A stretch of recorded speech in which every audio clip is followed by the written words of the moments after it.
చాలా డివిజన్లలో కూడా సొంత పార్టీ కాంగ్రెస్ పార్టీలో ఉన్న నాయకులు అభ్యర్థులను ఓడగొట్టడానికి ప్రయత్నం చేశారు. ప్రధానంగా 21వ డివిజన్ శ్రీనివాస్ కాలనీలో హర్షవర్ధన్ రెడ్డి పైన కూడా దాడి జరిగింది.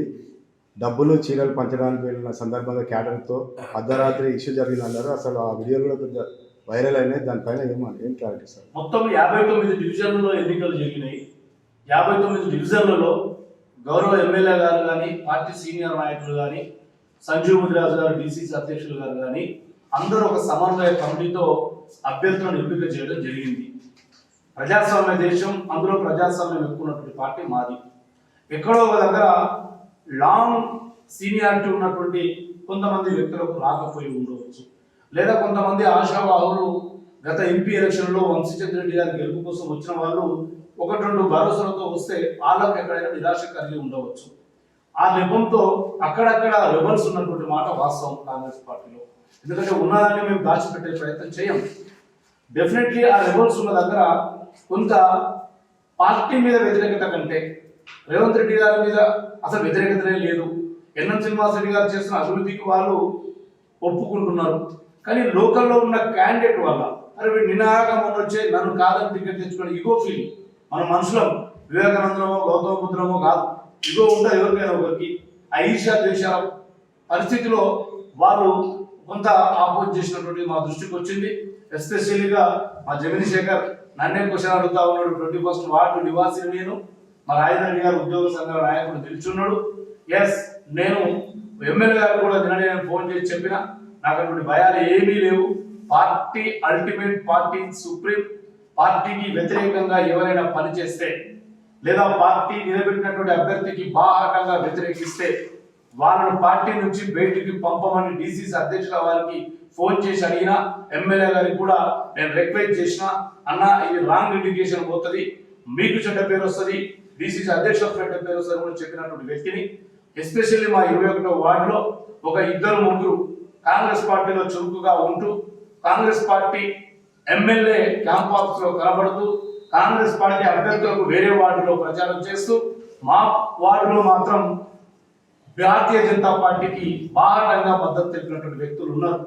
నేను వారి గురించి నిన్నటిదాకానే మాట్లాడాను. ఈ రోజు నుంచి నేను నిన్ననే ఎమ్మెల్యే గారికి చెప్పాను. మరి అక్కడ ఒక డివిజన్లో నిలబడ్డటువంటి కార్పొరేటర్ అభ్యర్థి మరి వాళ్ళ గురించి ఫిర్యాదు చేస్తాడా లేదా అనేది నేను తదుపరి సమావేశంలో మీకు చెప్తా. డెఫినెట్లీ ఫిర్యాదు చేయాలి. ఎందుకంటే పార్టీకి కన్సర్న్ గారి వ్యక్తి ఇండివిజువల్ గా కన్సర్న్ అయ్యి మేము ఇలా ప్రధానంగా ఢీకుంటున్నది భారతీయ జనతా పార్టీతో. భారతీయ జనతా పార్టీ పైన మా రాహుల్ గాంధీ గారు 24/7 పోరాటం చేస్తూనే ఉన్నారు దేశవ్యాప్తంగా. ఇక్కడ భారతీయ జనతా పార్టీకి ఎవరైతే మా పార్టీ వాళ్ళు సపోర్ట్ చేశారో దెన్ టిఆర్ఎస్ కూడా మాకు సమాన ప్రత్యర్థి. కాకపోతే టిఆర్ఎస్ సచ్చిన పాము, మారల్స్ విలువ లేని పార్టీ అని చెప్పేసి నేను ఎక్కువగా పరిగణలోకి తీసుకోను. మా టార్గెట్ భారతీయ జనతా పార్టీ. మన భారతీయ జనతా పార్టీకి సపోర్ట్ చేసినటువంటి వ్యక్తులు ఎవరైతే ఉన్నారో మా దగ్గర ఆధారాలు ఉన్నాయి. మేము 21 డివిజన్ కాదు, వేరే డివిజన్లలో కూడా మేము చూసినాం. కొన్ని వార్డులలో నేను చంద్రకుమార్ అన్న తిరిగినప్పుడు ఒకరిద్దరు బుజ్జగించండి నటించిండ్రు, తర్వాత వ్యతిరేకం చేసిండ్రు. వారందరినీ కూడా పార్టీ క్రమశిక్షణ చర్యలు తీసుకోవాలని కోరుతూ, తీసుకోకపోతే కూడా యాజ్ ఏ నేను సీనియర్ మోస్ట్ స్పోక్స్ పర్సన్, నేను ఉద్యోగ సంఘాలకు వెళ్ళి వచ్చిన వాడిని, నాకు ఎటువంటి బేసజం లేదు, ఏ స్థాయిలో చెప్పగలను. మళ్ళీ ఎమ్మెల్యేతో డిసిసి ప్రెసిడెంట్తో మా సీనియర్ ఉన్నారు నాకు ఇక్కడ, మా చంద్రకుమార్ అన్న బెనర్ అన్న అంటేనేమో వాళ్ళ అమ్మాయి కంటెస్టెడ్ కాబట్టి వారు ముందుకు రాకపోవచ్చు. మా జయరక్తర్ గారు ఉన్నారు. మేమేం పార్టీ లైన్ తప్ప మాకు అన్న కూడా మద్దతు తీసుకోవడం నేను క్లియర్ గా చెప్తా. నేను నిన్ననే చెప్పినా, అది ఇక్కడ చెప్పొద్దు. ఒక ఎమ్మెల్యేతో నేను మన ఎమ్మెల్యేతో మాట్లాడినప్పుడు చెప్పిన క్లియర్ గా, అన్న ఇలాంటి వాళ్ళు మళ్ళీ ఒకసారి క్యాంప్ ఆఫీస్ లో కనిపిస్తే మాలాంటి వ్యక్తులను క్యాంప్ ఆఫీస్కి రావాలంటే మనసు ఒప్పదు. శేఖర్ అడిగినట్టు చీరల పంపిణీలో హర్షవర్ధన్ అనే వ్యక్తి భాగస్వామ్యం కాదు. ఎందుకంటే నేను 3 టీచర్ ఎమ్మెల్సీ ఎన్నికల్లో విలువలతో కొన్ని ఎన్నికలు చేసిన పంపకాలు నా వల్ల కాదు. కానీ పంచిన రాజేంద్ర రెడ్డి గారి తరపు మనసులు పంచింది, నేను కాదనను. పంచుతుంటే అవతలి వ్యక్తి ఇందాక నేను చెప్పిన పిల్లలు వచ్చి చీరలు లాక్కెళ్తుంటే, కవర్స్ ఏదో లాక్కెళ్తుంటే మా చీరలు మాకు ఇయ్యండి అన్నా, మీ ఇంట్లో ఇయ్యం కానీ అని వాళ్ళు కూడా ఇంట్లోకి పోయిన క్షణంలో ఇంట్లోకి చొరబడ్డారని ఉల్టా ప్రచారం చేసిండ్రు. అక్కడ పిల్లల్ని కొడుతున్నారని తెలిసి నేను పరిగెత్తికి వెళ్ళినా. ఎందుకంటే నా పిల్లలు నా కాంగ్రెస్ పార్టీ కోసం కష్టపడే పిల్లల మీద చేయి పడితే నేను ఇంట్లో ఉండి నేను పెద్ద లీడర్ అని ఫీల్ అయ్యే వ్యక్తిని కాదు. నేను పరిగెత్తికి వెళ్ళినప్పుడు అక్కడ ఆర్గ్యుమెంట్ అవుతుంది నాకు వాళ్ళకు. అరే బాబు నువ్వు ఆయన కూడా ఒక జర్నలిస్ట్ అంట, బాబు నువ్వు జర్నలిస్ట్ అంటే మాకు గౌరవము, నేను కూడా పీజీడీసీఏ చేసిన, నువ్వు జర్నలిస్ట్ అయితే చీరలు పంచింది నీ టీవీలో వేయి, టీవీ జర్నలిస్ట్ అయితే పేపర్లో అయితే పేపర్లో వేయి, ఎలక్షన్ కమిషన్ కంప్లైంట్ ఇయ్యి, దాన్ని బ్రహ్మనే కలెక్టర్ కంప్లైంట్ ఇయ్యి, మేము దానికి అర్హత ఈ పిల్లలకి ఏ శిక్షణ వహిస్తారు అని చెప్పిన ఆ చెప్పడే క్రమంలో నా ఫోటో కూడా వచ్చి ఉండవచ్చు. నేను చీరలు పంచలేదు, పంచితే కూడా పంచదని చెప్తా, కానీ పంచడానికి నేను ఫుల్ వ్యతిరేకం. మీకు తెలుసు, నా గురించి తెలిసిన యావత్ ప్రజానికానికి తెలుసు. పంచడమే తెలిసి ఉంటే నేను మొదటిసారి ఎమ్మెల్సీ అవుతుంది, పంచడమే తెలిసి ఉంటే దానికి వ్యతిరేకం నేను. కాబట్టి పార్టీ పరంగా పనిచేయని వ్యక్తులు ఎవరైనా సరే, ఇవాళ పార్టీకి సంబంధం లేని వ్యక్తులు మేము కాంగ్రెస్ పార్టీ అని చెప్పి కాంగ్రెస్ పార్టీ లైన్లో పనిచేస్తున్నాం అని చెప్పుకుంటూ కాంగ్రెస్ అభ్యర్థులకు వ్యతిరేకంగా చేసిండ్రు. నేను గౌరవ ఎమ్మెల్యే గారి దృష్టికి పిసిసి ప్రెసిడెంట్ కూడా నా రిపోర్ట్ నేను ఇస్తున్నా. ఒకవేళ నేను రిపోర్ట్ ఇచ్చినాక ఇంతమంది రిపోర్ట్ ఇచ్చినాక కూడా వీళ్ళు చర్య తీసుకోకపోతే అప్పుడు నేనేందో కూడా నా పార్టీలో నేను చూపిస్తాను. నాకు ఏ భయం లేదు, భక్తే ఉంది పార్టీ పైన. శంకరన్న, మీరు అన్నాను అడిగారు కదా, దీనికి సంబంధించి టీసీసీ అధ్యక్షుడు గారు ఆల్రెడీ రెబల్స్ సంబంధించినటువంటి ఒక లిస్ట్ తయారు చేసిండ్రు. దాంతోపాటు ఎవరెవరు ఏ వార్డుల డివిజన్స్ లో వ్యతిరేకం చేసిండ్రు కాంగ్రెస్ పార్టీకి అనేటటువంటి దాన్ని ఎంక్వైరీ చేస్తున్నాము. చాలా కాంప్లైంట్స్ కూడా రిటర్న్ గా అభ్యర్థుల దగ్గర నుంచి వచ్చినాయి. వాటన్నిటిని సెట్ చేసుకొని నాకు తెలిసి 2-3 డేస్ లో ఖచ్చితంగా కాంగ్రెస్ పార్టీ పైన రెబల్ గా పోటీ చేసిన వాళ్ళు ఉండొచ్చు, అదేవిధంగా డివిజన్లలో కాంగ్రెస్ అభ్యర్థులకు వ్యతిరేకంగా పనిచేసిన వాళ్ళ పైన ఈ 2-3 రోజుల్లోనే డిసిసి చర్యలు తీసుకోవచ్చు. ఎన్నికలకు ముందుకు ఎందుకు తీసుకెళ్ళకపోయింది?